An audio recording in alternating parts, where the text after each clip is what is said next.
Mummy मुझे माफ़ कर दीजिए, मुझसे बहुत बड़ी गलती हो गई। मैंने बिना सच जाने आप पर शक किया। गलती बेटा, तुम्हें ये सब सिर्फ गलती लग रहा है। जिस माँ ने तुम्हें अपनी जिंदगी देकर बड़ा किया, उसी माँ को तुमने चरित्रहीन कह दिया। अनामिका जी ने खींचकर अपने बेटे के गाल पर तमाचा मारा और बोली, ये तमाचा उस बेटे के लिए है जिसने दूसरों की बातों में आकर अपनी माँ को बदचलन कह दिया। सुबह होते ही अनामिका जी स्कूल चली जाती और शाम को थकी हुई वापस लौट आती। उनके चेहरे पर थकान जरूर होती थी, लेकिन बेटे कुणाल के लिए आंखों में सपने हमेशा चमकते रहते थे। जब उनके पति किशोर जी की अचानक हार्ट अटैक से मौत हुई थी, तब कुणाल सिर्फ 8 साल का था।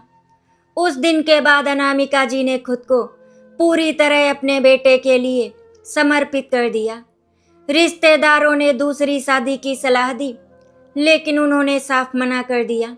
उनका कहना था कि अब उनका जीवन सिर्फ उनके बेटे के लिए है। उन्होंने दिन रात मेहनत करके कुणाल को पढ़ाया, उसे अच्छे स्कूल में दाखिला दिलाया, उसकी हर छोटी बड़ी ज़रूरत पूरी की। कई बार ऐसा भी हुआ जब घर में पैसों की कमी पड़ गई, लेकिन उन्होंने कुणाल को कभी कोई कमी महसूस नहीं होने दी। कुणाल जब स्कूल से लौटता तो उसकी पसंद का खाना हमेशा तैयार मिलता। अनामिका जी का संसार पूरा सिर्फ उनका बेटा था। समय धीरे धीरे गुजरता गया और कुणाल बड़ा होता गया। पढ़ाई में वो बहुत तेज था। 12वीं पास करने के बाद जब उसे दुबई की एक यूनिवर्सिटी में स्कॉलरशिप मिली, तब अनामिका जी खुशी से रो पड़ी। उन्होंने मोहल्ले भर में मिठाई बांटी थी। एयरपोर्ट पर विदा करते समय उनकी आंखों में खुशी और डर दोनों थे। खुशी इस बात की कि उनका बेटा जिंदगी में आगे बढ़ रहा है, और डर इस बात का कि अब वो उनसे बहुत दूर चला जाएगा। कुणाल ने उस दिन माँ से वादा किया था कि वो उन्हें कभी अकेला महसूस नहीं होने देगा। शुरुआत में वो रोज फोन करता था, अपनी हर छोटी बड़ी बात माँ को बताता था। अनामिका जी भी पूरे दिन उसी फोन का इंतजार करती रहती। लेकिन धीरे धीरे सब बदलने लगा। पढ़ाई खत्म होने के बाद कुणाल को दुबई की बड़ी कंपनी में नौकरी मिल गई। अब उसके पास माँ के लिए समय कम होने लगा। रोज पहले फोन आता था, फिर हफ्ते में 1 बार, और अब बाद में महीने में सिर्फ 2-3 बार। अनामिका जी फोन पर उसकी आवाज़ सुनकर ही खुश हो जाती थी। वो कभी शिकायत नहीं करती, क्योंकि उन्हें लगता था कि उनका बेटा अपने काम में बहुत व्यस्त है। इसी बीच कुणाल की जिंदगी में दीप्ति आई। दीप्ति भी कुणाल के मोहल्ले की रहने वाली थी और उसी कंपनी में काम करती थी जहां कुणाल नौकरी करता था। कुछ महीनों की दोस्ती के बाद दोनों ने शादी कर ली।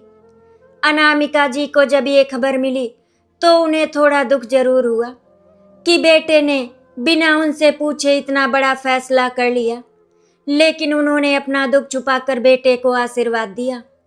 वो सिर्फ अपने बेटे की खुशी चाहती थी। शादी के बाद दीप्ति की माँ सुधा जी कुणाल की जिंदगी में बहुत ज़्यादा दखल देने लगी। सुधा जी बेहद चालाक और स्वार्थी औरत थी। उसे शुरू से ही अनामिका जी पसंद नहीं थी। वो हमेशा अपनी बेटी के कान भरती रहती कि अगर कुणाल अपनी माँ के करीब रहा तो उसकी सारी कमाई और संपत्ति माँ के पास चली जाएगी। धीरे धीरे सुधा जी ने कुणाल के मन में भी जहर घोलना शुरू कर दिया। वो छोटी छोटी बातों को बढ़ा चढ़ाकर बताती।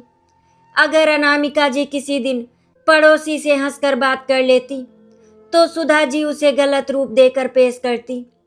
अगर वो किसी समारोह में चली जाती तो सुधा जी कहती कि बुढ़ापे में उन्हें घर में बैठना चाहिए।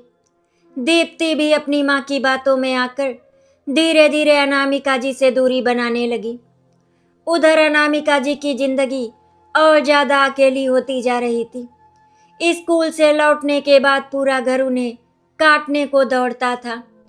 रात को खाने की टेबल पर एक खाली कुर्सी उन्हें बार बार रुला देती। कभी इसी कुर्सी पर बैठकर कुणाल उनसे घंटों बातें किया करता था। अब वहाँ सिर्फ सन्नाटा था। वो कई बार बेटे को फ़ोन करती, लेकिन अक्सर उसका फ़ोन बिजी आता या फिर वो जल्दी से बात खत्म कर देता।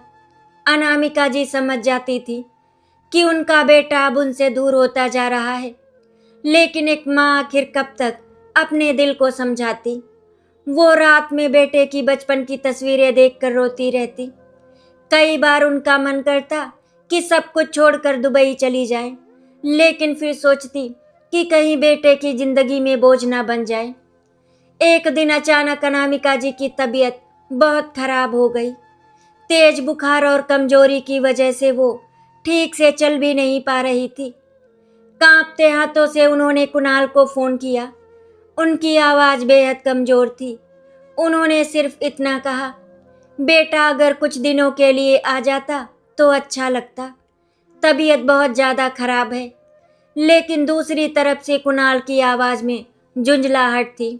उसने कहा, मम्मी अभी मेरे पास बिल्कुल टाइम नहीं है, आप अस्पताल जाकर दवा ले लीजिए, मैं बाद में बात करता हूँ। इतना कहकर उसने फोन काट दिया। फोन काटते ही अनामिका जी की आंखों से आंसू बहने लगे। उन्हें पहली बार महसूस हुआ कि उनका बेटा अब सच में उनसे बहुत दूर जा चुका है। जिस बेटे के लिए उन्होंने अपनी पूरी जिंदगी कुर्बान कर दी, आज उसके पास अपनी माँ के लिए 2 पल भी नहीं थे। अगली सुबह अनामिका जी किसी तरह खुद को संभाल कर अस्पताल जाने के लिए घर से निकली। तेज बुखार की वजह से उनका शरीर कांप रहा था। सड़क पर चलते चलते अचानक उनकी आंखों के सामने अंधेरा छा गया और वो सड़क किनारे गिर पड़ी। उसी समय पास में बने वृद्धाश्रम के मालिक राघव शर्मा की नजर उन पर पड़ी। उन्होंने तुरंत दौड़कर उन्हें संभाला। अनामिका जी बेहोश थी। राघव शर्मा उन्हें अपने गाड़ी से वृद्धाश्रम लेकर आए।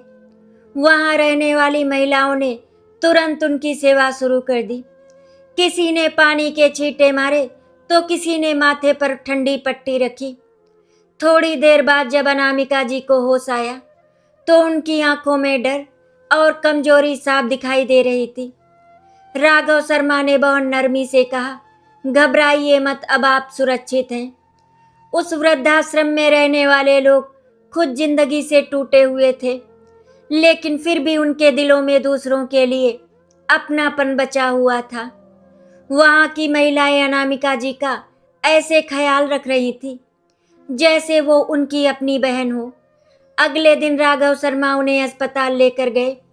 जांच में पता चला कि उन्हें टाइफाइड हो गया है और कमजोरी बहुत ज्यादा बढ़ चुकी है। डॉक्टर ने कुछ दिनों तक आराम करने की सलाह दी। राघव शर्मा उन्हें वापस वृद्धाश्रम ले आए। पूरे 1 हफ्ते तक वहां के लोगों ने उनकी सेवा में कोई कमी नहीं छोड़ी। कोई समय पर दवा देता तो कोई खाना बनाकर लाता और कोई रात में उनके पास बैठता। इतने अपनेपन की अनामिका जी को बिल्कुल उम्मीद नहीं थी। धीरे धीरे उनका बुखार उतरने लगा और तबीयत में सुधार आने लगा, लेकिन इस दौरान एक बात उन्हें अंदर ही अंदर तोड़ रही थी। इतने दिनों में कुणाल का एक भी फोन नहीं आया था। लगभग 1 हफ्ते बाद अनामिका जी की तबीयत पहले से काफी बेहतर हो चुकी थी। वृद्धाश्रम के लोगों का अपनापन उनके दिल को छू गया था। जिस अकेलेपन ने पिछले कई सालों से उन्हें अंदर ही अंदर खोखला कर दिया था, वही अकेलापन अब धीरे धीरे कम होने लगा था। वहां रहने वाली हर महिला की अपनी एक दर्द भरी कहानी थी। कोई बेटे द्वारा घर से निकाली गई थी तो किसी को बहुओं ने बोझ समझ लिया था। किसी ने अपने पति के जाने के बाद जिंदगी अकेले काटनी सीख ली। उन सब के बीच अनामिका जी को ऐसा लगने लगा जैसे वो अपने ही परिवार के लोगों के बीच हो। सुबह सब लोग साथ बैठकर चाय पीते, दोपहर में बातें करते और शाम को मंदिर में भजन गाते। इतने वर्षों बाद अनामिका जी खुलकर मुस्कुराई थी। राघव शर्मा भी उनका बहुत सम्मान करते थे। वो हमेशा उन्हें अनामिका जी कहकर बुलाते और उनकी हर जरूरत का ध्यान रखते। उनके व्यवहार में कभी कोई गलत भावना नहीं थी। वो सिर्फ एक इंसानियत निभा रहे थे, लेकिन दुनिया कहाँ इंसानियत को समझती है। जब अनामिका जी पूरी तरह ठीक होकर अपने घर लौटी, तब भी राघव शर्मा रोज एक दो बार उनका हाल चाल पूछने आ जाते थे। कभी दवा लेकर आते तो कभी फल दे जाते और कभी सिर्फ 5 मिनट बैठकर बातें करके चले जाते। धीरे धीरे अनामिका जी का मन भी वृद्धाश्रम से जुड़ने लगा। स्कूल से रिटायरमेंट के बाद उनके पास समय ही समय था। घर की खामोशी अब पहले से ज्यादा डराने लगी थी, इसीलिए वो अक्सर वृद्धाश्रम चली जाती और वहां के लोगों के साथ समय बिताती। कभी किसी बुजुर्ग महिला को किताब पढ़कर सुनाती, कभी किसी के कपड़े ठीक कर देती, तो कभी सबको पढ़ना लिखना सिखाती। वहां के लोग उन्हें बहुत सम्मान देने लगे थे। सब कहते थे कि उनके आने से वृद्धाश्रम में फिर से रौनक लौट आई है। अनामिका जी को भी ऐसा लगने लगा था कि भगवान ने उनसे उनका बेटा जरूर दूर कर दिया, लेकिन बदले में इतना बड़ा परिवार दे दिया। 4 महीने बाद अनामिका जी स्कूल से रिटायर हो गई। स्कूल में उनके सम्मान में विदाई समारोह रखा गया। बच्चों और शिक्षकों की आंखें नम थी। हर कोई उनके स्वभाव और मेहनत की तारीफ कर रहा था। उसी खुशी में अनामिका जी ने वृद्धाश्रम में भी एक छोटी सी पार्टी रखी। उस दिन आश्रम रंग बिरंगी लाइटों से सजाया गया। सब लोगों ने मिलकर खाना बनाया। कई बुजुर्ग महिलाएं सालों बाद इतनी खुश दिखाई दे रही थी। अनामिका जी ने खुद अपने हाथों से सबको खाना परोसा। राघव शर्मा ने उनके लिए एक छोटी सी स्पीच भी दी, जिसमें उन्होंने कहा कि अनामिका जी जैसी औरतें समाज के लिए प्रेरणा होती हैं। ये सुनकर अनामिका जी की आंखें भर आई। इतने सालों में पहली बार किसी ने उनके त्याग और अकेलेपन को समझा था। उस रात जब वो घर लौटी तो उनके चेहरे पर सुकून था, लेकिन उन्हें नहीं पता था कि उनकी यही मुस्कान बहुत जल्द उनकी जिंदगी में तूफान लेकर आने वाली है। उसी मोहल्ले में रहने वाली सुधा की नज़र काफी समय से अनामिका जी पर थी। वो अक्सर उन्हें वृद्धाश्रम जाते हुए देखती रहती थी। उसने कई बार राघव शर्मा को भी उनके घर आते जाते देखा था। बस फिर क्या था, उसने अपने मन में एक गंदी कहानी बना ली। सुधा जी जैसी औरतों को दूसरों की खुशियां कभी बर्दाश्त नहीं होती। उसने तुरंत अपनी बेटी दीप्ति को फोन किया और कहा, तुम्हारी सास बुढ़ापे में इश्क लड़ाने लगी है। पूरा मोहल्ला बातें कर रहा है। रोज उस शर्मा के साथ घूमती रहती हैं। दीप्ति पहले तो चौंकी, लेकिन उसकी माँ ने इतनी चालाकी से बातें घुमाई कि उसके मन में भी शक पैदा हो गया। उसने तुरंत ये सारी बातें कुणाल को बताई। सुधा जी ने भी अलग से कुणाल को फोन करके आग में घी डालने का काम किया। वो बोली, बेटा हम तो तुम्हारी इज्जत बचाने के लिए बता रहे हैं। तुम्हारी माँ का उस वृद्धाश्रम वाले शर्मा के साथ कुछ चल रहा है। मोहल्ले में लोग तरह तरह की बातें कर रहे हैं। अब तुम खुद सोचो, इस उम्र में कोई औरत रोज किसी गैर मर्द के साथ क्यों घूमेगी। सुधा की बातें सुनकर कुणाल के अंदर जैसे आग लग गई। पिछले कई वर्षों से वो अपनी माँ से दूर था। उसने कभी ये जानने की कोशिश ही नहीं की कि उनकी जिंदगी में क्या चल रहा है। इसीलिए उसने बिना सच जाने सब कुछ सच मान लिया। उसे लगा कि उसकी माँ ने उसके पिता की यादों के साथ विश्वासघात किया है। वो गुस्से में पागल हो गया। दीप्ति भी बार बार उसकी सोच को हवा देती रही। वो बोली, मैंने तो पहले ही कहा था कि तुम्हारी माँ अकेली रहकर बिगड़ गई है। ये सुनकर कुणाल का गुस्सा और बढ़ गया। उसने उसी वक्त इंडिया की टिकट बुक कर ली। 10 साल बाद वो अपनी माँ से मिलने आने वाला था, लेकिन उसके दिल में माँ के लिए प्यार नहीं, सिर्फ नफरत भरी हुई थी। उधर अनामिका जी अपने बेटे के आने की खबर सुनकर बहुत खुश थी। उन्होंने पूरे घर की सफाई की, बेटे की पसंद का खाना बनाने की तैयारी शुरू कर दी। वो बार बार अलमारी खोलकर कुणाल की बचपन की चीजें देखती और मुस्कुरा देती। उन्हें लग रहा था कि शायद अब सब ठीक हो जाएगा, शायद उनका बेटा फिर से पहले जैसा हो जाएगा। वो नहीं जानती थी कि जिस बेटे का वो बेसब्री से इंतजार कर रही हैं, वही बेटा उनके दिल को सबसे बड़ा जख्म देने वाला है। पूरा एक हफ्ता अनामिका जी ने बेटे के इंतजार में बिता दिया।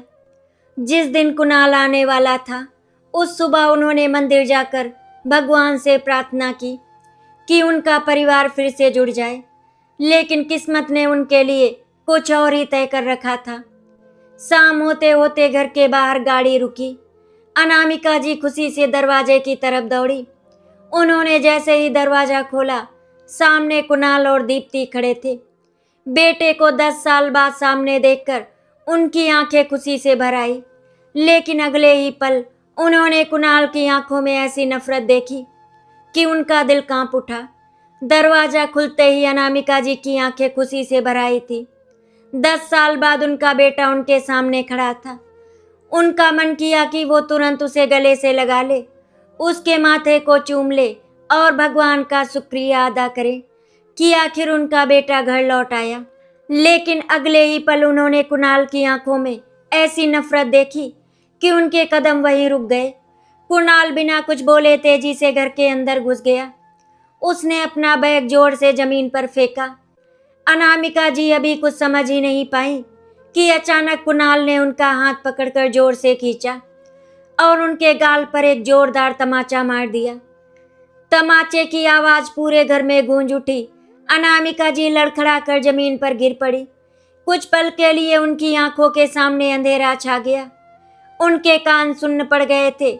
जिस बेटे को उन्होंने अपनी गोद में खिलाकर बड़ा किया था, उसी बेटे के हाथों पहली बार उन्हें इतनी बड़ी चोट मिली थी। कुणाल गुस्से से कांप रहा था। उसकी आंखों में नफरत साफ दिखाई दे रही थी। वो जोर जोर से चिल्लाने लगा, माँ, आपको जरा भी शर्म नहीं आती? मैं वहाँ विदेश में मेहनत कर रहा हूँ और आप यहाँ शर्मा अंकल के साथ रंगरलियाँ मना रही हैं। इस उम्र में आपको ये सब करते हुए शर्म नहीं आई? मैंने कभी सपने में भी नहीं सोचा था कि मेरी माँ इतनी चरित्रहीन निकलेगी। अनामिका जी जमीन पर बैठी रो रही थी। उनके लिए ये शब्द किसी जहर से कम नहीं थे। उन्होंने कांपती आवाज में कहा, कुणाल बेटा, तुम ये क्या कह रहे हो? लेकिन कुणाल अब कुछ सुनने की हालत में नहीं था। दीप्ति भी पीछे खड़ी तमाशा देख रही थी। उसके चेहरे पर दुख कम और घमंड ज्यादा दिखाई दे रहा था। उसने बीच में कहा, मम्मी जी, पूरी कॉलोनी में आपकी बातें हो रही हैं। अब मासूम बनने का नाटक मत कीजिए। अनामिका जी की आंखों से लगातार आंसू बह रहे थे। उन्हें समझ नहीं आ रहा था कि आखिर उनके बेटे के मन में इतना जहर किसने भर दिया। उन्होंने बहुत कोशिश की कि वो कुणाल को समझा सके, लेकिन वो हर बात पर उन्हें अपमानित करता रहा। उसने घर की हर चीज को गुस्से में इधर उधर फेंकना शुरू कर दिया। दीवार पर लगी अपने पिता किशोर जी की तस्वीर की तरफ देखकर वो बोला, अगर पापा आज जिंदा होते तो आपकी असलियत देखकर शर्म से मर जाते। ये सुनकर अनामिका जी का दिल जैसे टूट गया। उन्होंने रोते हुए कहा, बस कर बेटा, भगवान के लिए बस कर। मैंने जिंदगी भर सिर्फ तुम्हारे लिए जिया है। लेकिन कुणाल पर गुस्से का ऐसा भूत सवार था कि उसे अपनी माँ के आंसू तक दिखाई नहीं दे रहे थे। उस रात घर का माहौल बिल्कुल डरावना हो गया था। अनामिका जी अपने कमरे में बैठी फूट फूट कर रो रही थी। बाहर हॉल में कुणाल और दीप्ति लगातार उनके बारे में गलत बातें कर रहे थे। अनामिका जी को बार बार अपने पति की याद आ रही थी। अगर आज किशोर जी जिंदा होते तो शायद उनका बेटा कभी इतनी बड़ी बदतमीजी नहीं करता। उन्होंने जिंदगी भर अकेले रहकर सिर्फ अपने बेटे की खुशी के लिए संघर्ष किया था। कितनी रातें उन्होंने भूखे पेट काटी थी, कितनी बार अपनी जरूरतें मार दी थी, लेकिन आज वही बेटा उन्हें चरित्रहीन कह रहा था। उन्हें लग रहा था जैसे उनकी सारी तपस्या एक पल में खत्म हो गई हो। अगले दिन सुबह जब अनामिका जी चुपचाप मंदिर में बैठी थी, तभी राघव शर्मा उनके घर पहुंचे। उन्हें पता नहीं था कि घर में क्या तूफान आ चुका है। जैसे ही कुणाल ने राघव शर्मा को देखा, उसका गुस्सा फिर भड़क उठा। वो दौड़कर उनके सामने गया और उनका कॉलर पकड़ लिया। वो चिल्लाया, बुढ़ापे में शर्म नहीं आती? मेरी माँ की जिंदगी खराब करते हुए जरा भी डर नहीं लगा? राघव शर्मा एकदम शांत खड़े रहे। उन्होंने कुणाल का हाथ हटाते हुए कहा, बेटा पहले पूरी सच्चाई जान लो। लेकिन कुणाल कुछ भी सुनने को तैयार नहीं था। तभी वृद्धाश्रम की दो महिलाएं भी वहां आ गईं। उन्होंने कुणाल को रोकते हुए कहा, तुम अपनी मां पर इतना बड़ा इल्जाम कैसे लगा सकते हो? अगर शर्मा जी उस दिन तुम्हारी मां को सड़क से उठाकर आश्रम नहीं लाते तो शायद आज वो जिंदा भी नहीं होती। इसके बाद उन महिलाओं ने एक एक करके सारी सच्चाई बतानी शुरू की। उन्होंने बताया कि कैसे अनामिका जी तेज बुखार में सड़क पर गिर गई थी, कैसे राघव शर्मा उन्हें अस्पताल लेकर गए, कैसे पूरे आश्रम ने मिलकर उनकी सेवा की। उन्होंने ये भी बताया कि अनामिका जी वहां सिर्फ अकेलेपन की वजह से आती थी, क्योंकि उनका बेटा सालों पहले उन्हें अकेला छोड़ चुका था। एक बुजुर्ग महिला रोते हुए बोली, तुम्हारी माँ हर दिन तुम्हारी बातें करती, वो कहती थी कि मेरा बेटा बहुत अच्छा है, बस काम में व्यस्त रहता है। उन्होंने कभी तुम्हारी शिकायत तक नहीं की।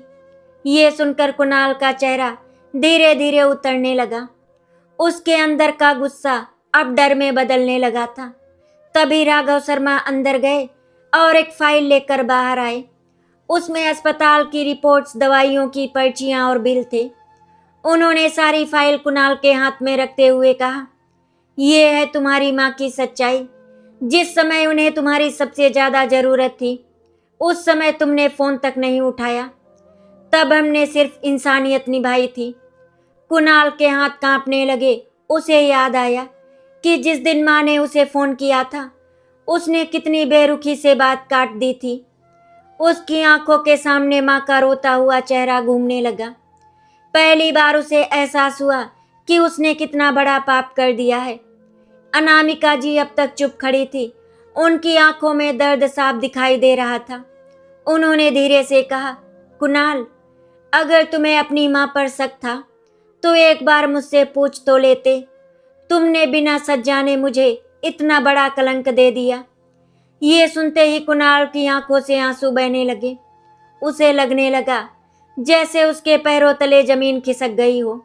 जिस माँ ने उसके लिए पूरी जिंदगी कुर्बान कर दी, उसी माँ की इज्जत उसने अपने हाथों से मिट्टी में मिला दी थी।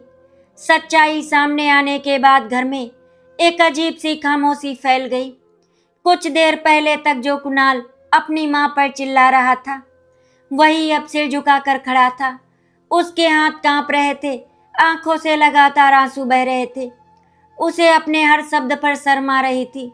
उसे महसूस हो रहा था कि उसने सिर्फ अपनी माँ का अपमान नहीं किया, बल्कि उनके पूरे त्याग और प्यार को कुचल दिया है।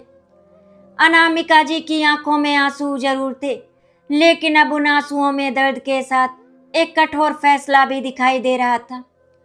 उन्होंने जिंदगी भर सब कुछ सहा था, लेकिन आज उनके आत्मसम्मान को जिस तरह चोट पहुंची थी, उसने उन्हें अंदर से बदल दिया।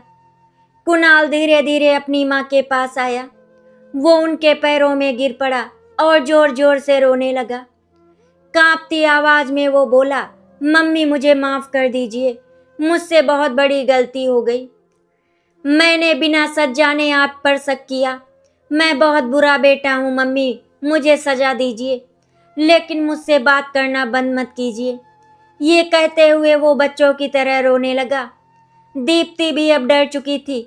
उसे एहसास हो रहा था कि उसकी माँ की बातों ने एक माँ बेटे के रिश्ते को तोड़ दिया है। वो भी धीरे से बोली, मम्मी जी, हमसे गलती हो गई, लेकिन अनामिका जी के दिल पर लगे घाव इतने गहरे थे कि अब शब्दों से उन्हें भरा नहीं जा सकता था। अनामिका जी ने धीरे से कुणाल को अपने पैरों से हटाया। उनकी आंखों में वर्षों का दर्द उमड़ पड़ा था।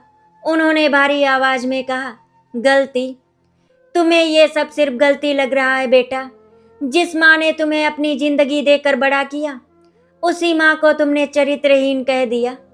जिस औरत ने अपने पति के जाने के बाद सिर्फ अपने बेटे के लिए जिंदगी काट दी, उसी औरत पर तुमने ऐसा गंदा इल्जाम लगा दिया। बेटा, तुमने मुझे सिर्फ अपमानित नहीं किया, तुमने मुझे अंदर से मार दिया। ये सुनकर कुणाल और जोर से रोने लगा। वो बार बार अपने गालों पर खुद थप्पड़ मारने लगा, लेकिन अनामिका जी का दिल अब पत्थर बन चुका था। तभी अचानक अनामिका जी ने आगे बढ़कर कुणाल के गाल पर एक जोरदार तमाचा मार दिया। पूरा कमरा उस आवाज से गूंज उठा। कुणाल हैरान होकर अपनी मां को देखने लगा। उसकी आंखों में दर्द था, लेकिन अनामिका जी की आंखों में वर्षों का टूटा हुआ विश्वास दिखाई दे रहा था। उन्होंने कांपती आवाज में कहा, ये तमाचा उस बेटे के लिए है जिसने अपनी मां की इज्जत पर शक किया। ये तमाचा उस बेटे के लिए है जिसने दूसरों की बातों में आकर अपनी मां को बदचलन कह दिया। और ये तमाचा उस बेटे के लिए है जिसने अपनी मां के अकेलेपन को कभी समझने की कोशिश ही नहीं की। ये कहते कहते उनकी आवाज भर्रा गई। कमरे में खड़े हर इंसान की आंखें नम हो चुकी थी। कुछ देर बाद अनामिका जी ने खुद को संभाला और बहुत शांत आवाज में बोली, अब तुम दोनों यहाँ से चले जाओ। इस घर में अब तुम्हारे लिए कोई जगह नहीं है। कुणाल ने रोते हुए कहा, मम्मी प्लीज ऐसा मत कहिए, मैं सब ठीक कर दूंगा। मैं आपके साथ रहूंगा, आपको कभी अकेला नहीं छोड़ूंगा। लेकिन अनामिका जी ने उसकी तरफ देखा तक नहीं। उन्होंने कहा, जब मुझे तुम्हारी जरूरत थी तब तुमने मुझे अकेला छोड़ दिया था। आज जब मेरी इज्जत मिट्टी में मिल गई तब तुम्हें अपनी माँ याद आ रही है। नहीं कुणाल, अब बहुत देर हो चुकी है। दीप्ति भी रोने लगी। उसने कहा, मम्मी जी हमें एक मौका दे दीजिए। लेकिन अनामिका जी ने साफ शब्दों में कहा, रिश्ते विश्वास से चलते हैं। जिस दिन विश्वास टूट जाता है उस दिन रिश्ता सिर्फ नाम का रह जाता है। ये सुनकर कुणाल बिल्कुल टूट गया। उसे लग रहा था जैसे उसकी पूरी दुनिया खत्म हो गई हो। वो बार बार अपनी माँ के सामने हाथ जोड़ता रहा, लेकिन अनामिका जी का फैसला अब नहीं बदलने वाला था। अगले दिन सुबह कुणाल और दीप्ति वापस दुबई जाने के लिए निकल गए। जाते समय कुणाल ने एक बार फिर पीछे मुड़कर अपनी माँ को देखा।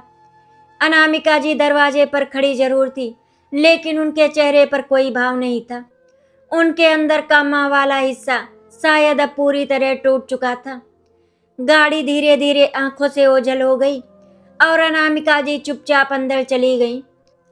उस दिन उन्होंने पहली बार महसूस किया कि अब उनका बेटा सच में उनसे हमेशा के लिए दूर हो चुका है। कुछ दिनों तक अनामिका जी बहुत शांत रहने लगी, लेकिन फिर धीरे धीरे उन्होंने खुद को संभाल लिया। वो रोज वृद्धाश्रम जाने लगी। वहाँ के लोग अब सच में उनका परिवार बन चुके थे। कोई उन्हें बहन कहता तो कोई दोस्त और कोई माँ। वहाँ उन्हें वो अपनापन मिल रहा था जिसकी उन्हें वर्षों से तलाश थी। राघव शर्मा हमेशा उनकी इज्जत करते थे और हर कदम पर उनका साथ देते थे। अब अनामिका जी ने फैसला कर लिया था कि वो अपनी बाकी जिंदगी उन लोगों के साथ बिताएंगी जिन्होंने बिना किसी स्वार्थ के उनका साथ दिया। कुणाल के दुबई वापस जाने के बाद अनामिका जी कई दिनों तक अपने कमरे में अकेली बैठी रहती थी। बाहर से देखने पर वो सामान्य दिखाई देती, लेकिन अंदर से उनका दिल पूरी तरह टूट चुका था। माँ चाहे कितना भी मजबूत क्यों ना हो, बेटे के दिए हुए जख्मों से जिंदगी भर दर्द देते हैं। रात को जब वो सोने जाती तो बार बार वही पल उसकी आंखों के सामने आ जाता, जब कुणाल ने उस पर हाथ उठाया था और चरित्रहीन कहा था। उस एक पल ने उनके वर्षों के त्याग को जैसे मिट्टी में मिला दिया था। लेकिन अब उन्होंने तय कर लिया था कि वो अपनी बाकी जिंदगी रोते हुए नहीं बिताएंगी। उन्होंने बहुत दुख सह लिया था, अब वो सिर्फ सुकून चाहती थी। धीरे धीरे उन्होंने अपना पूरा समय वृद्धाश्रम में बिताना शुरू कर दिया। वहाँ के लोग अब उनसे बहुत जुड़ चुके थे। सुबह जैसे ही अनामिका जी आश्रम पहुंचती, सबके चेहरे खिल उठते। कोई उनसे चाय बनवाने की जिद करता तो कोई अपने पुराने दुख सुनाने बैठ जाता। अनामिका जी सबकी बातें बड़े प्यार से सुनती। उन्होंने आश्रम के बुजुर्गों को पढ़ाना भी शुरू कर दिया था। कई महिलाएं जो अपना नाम तक लिखना नहीं जानती थी, अब धीरे धीरे पढ़ना लिखना सीख रही थी। जब कोई बुजुर्ग महिला पहली बार अपना नाम लिखती तो उसकी खुशी देखकर अनामिका जी की आंखें भर आती। उन्हें महसूस होने लगा था कि भगवान ने उनसे एक रिश्ता जरूर छीन लिया, लेकिन बदले में उन्हें कई अपने दे दिए। राघव शर्मा भी हमेशा उनकी हर छोटी बड़ी जरूरत का ध्यान रखते थे, लेकिन उनके मन में अनामिका जी के लिए सिर्फ सम्मान था। वो जानते थे कि समाज बिना वजह रिश्तों को गलत नाम देने में देर नहीं करता, इसीलिए वो हमेशा एक मर्यादा में रहकर ही बात करते थे। अनामिका जी भी उन्हें बहुत सम्मान देती थी। दोनों के बीच सिर्फ इंसानियत और अपनेपन का रिश्ता था। धीरे धीरे आश्रम के लोग भी अनामिका जी को अपने परिवार का हिस्सा मानने लगे थे। त्योहारों पर अब वो अकेली नहीं होती थी। होली हो या दिवाली, सब लोग मिलकर खुशी से त्योहार मनाते। वर्षों बाद उनके घर में फिर से दियों की रोशनी और हंसी लौट आई थी। उधर दुबई में कुणाल की जिंदगी पूरी तरह बदल चुकी थी। बाहर से उसके पास सब कुछ था, बड़ा घर, अच्छी नौकरी और पैसा, लेकिन अंदर से वो हर दिन टूट रहा था। ऑफिस में बैठा होता तो माँ का रोता हुआ चेहरा उसकी आंखों के सामने आ जाता। रात को नींद नहीं आती, उसे बार बार अपनी गलती याद आती। कई बार उसने फोन मिलाया, लेकिन हर बार अनामिका जी ने बात करने से मना कर दिया। उसने चिट्ठियां लिखी, माफी मांगी, लेकिन अनामिका जी का दिल अब इतना घायल हो चुका था कि वो फिर से उसी रिश्ते में लौटने की हिम्मत नहीं जुटा पा रही थी। दीप्ति को भी अपनी गलती का एहसास होने लगा था। उसे समझ आ गया था कि उसकी माँ की बातों ने एक परिवार को बर्बाद कर दिया, लेकिन अब पछताने से कुछ बदलने वाला नहीं था। एक दिन अचानक वृद्धाश्रम में रहने वाली एक बुजुर्ग महिला की तबीयत बहुत खराब हो गई। रात भर अनामिका जी उसके सिरहाने बैठी रहीं। उन्होंने अपने हाथों से उन्हें दवा दी, खाना खिलाया और पूरी रात जागकर उनकी सेवा की। सुबह जब उस महिला की हालत थोड़ी बेहतर हुई तो उन्होंने रोते हुए अनामिका जी का हाथ पकड़ लिया और बोली, भगवान हर किसी को तुम्हारे जैसी बेटी दे। ये सुनते ही अनामिका जी की आंखों से आंसू बहने लगे। इतने वर्षों बाद किसी ने उन्हें इतना अपनापन दिया था। उसी पल उन्होंने फैसला कर लिया कि अब यही लोग उनका असली परिवार हैं। कुछ महीनों बाद अनामिका जी ने अपना घर वृद्धाश्रम के नाम कर दिया। उन्होंने कहा, मेरे जाने के बाद ये घर उन लोगों के काम आएगा जिन्हें अपने ही बच्चों ने ठुकरा दिया। जब ये बात कुणाल को पता चली तो उसका दिल पूरी तरह टूट गया। उसे एहसास हुआ कि उसने सिर्फ अपनी माँ का भरोसा नहीं खोया, बल्कि अपना घर और अपना सबसे बड़ा सहारा भी खो दिया है। वो तुरंत भारत आया और वृद्धाश्रम पहुंच गया। वहां उसने अपनी माँ को बुजुर्ग महिलाओं के साथ हंसते हुए देखा। इतने सालों बाद उसके चेहरे पर सच्ची खुशी थी। कुणाल दूर खड़ा उन्हें देखता रहा। उसकी आंखों से आंसू बहते रहे। वो समझ चुका था कि अब उसकी माँ को उसकी जरूरत नहीं रही।